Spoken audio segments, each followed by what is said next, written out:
নমস্কার বন্ধুরা, আজকে রাধারানীর রান্নাঘর এবং ডেইলি ব্লগে নতুন একটা ভিডিও নিয়ে চলে এসেছি। আজকে আমরা খয়রা ইলিশ রান্না করব। দেখুন আমি কিভাবে রান্না করছি।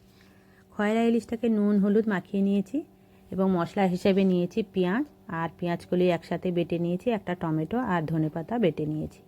গুঁড়ো মশলা হিসাবে আমরা নেব হলুদ, লঙ্কা, জিরে, ধনে আর নেব লবণ।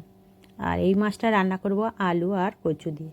দেখুন এই মাছটা ভেজে নিয়েছি। এবার এই কড়াইতে তেল দিয়ে দিলাম, একটু জিরে ফোড়ন দিলাম, আর যেসব মশলা আমি করে রেখেছিলাম পরপর দিয়ে ভালো করে কষিয়ে নেব। এই মাছটা খেতে দারুণ লাগে। শীতের দিনে আপনারা এইভাবে তৈরি করে খাবেন, অসম্ভব ভালো লাগে। এই সময়ের টেস্টটাও দারুণ হয়।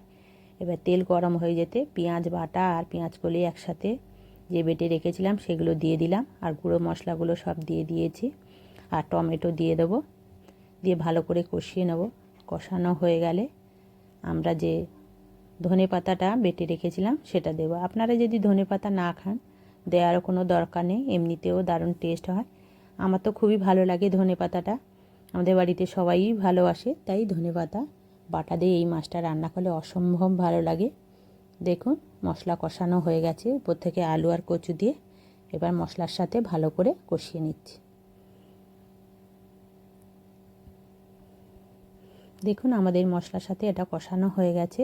উপর থেকে আমরা গরম জল দিয়ে দিয়েছি। মাছটা তরকারিটা ফুটে উঠলে মাছটা দিয়ে ঢাকা দিয়ে দেবো 10 থেকে 15 মিনিট। দেখুন আমাদের তরকারি রেডি। বন্ধুরা আপনারা এইভাবে তৈরি করে খাবেন, দারুণ লাগবে। ভিডিওটা যদি আপনাদের ভালো লাগে লাইক শেয়ার কমেন্ট করতে ভুলবেন না। শীতের সময় এই মাছটা এইভাবে রান্না করে খেয়ে দেবেন, সত্যি বন্ধুরা দারুণ লাগে। ভালো যদি লাগে অবশ্যই একটা সাবস্ক্রাইব করে যাবেন।